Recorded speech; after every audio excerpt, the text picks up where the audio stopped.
بسم اللہ الرحمن الرحیم۔ دوستو، جب تک تجھ سے کوئی مشورہ نہ مانگے اس وقت تک تم کوئی مشورہ نہ دو۔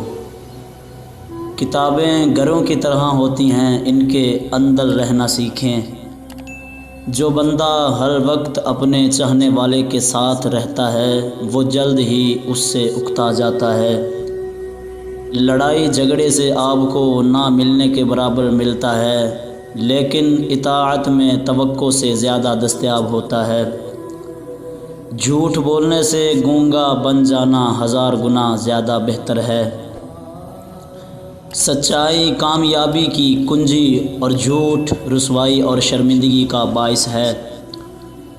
جو کچھ تمہارے پاس ہے اس پر مطمئن رہ کر محنت کرو تو شریف ہو ورنہ ذلیل ہو۔ اجوائن کا خاص استعمال۔ بڑھا ہوا پیٹ، چربی اور وزن کو گھٹانے کا طریقہ یہ ہے کہ 1 چمچ اجوائن لیں اور اس کو ابلے ہوئے نیم گرم پانی میں ڈال دیں۔ پانی کا رنگ بدل جائے تو پانی چھان کر روز 3 بار پئیں۔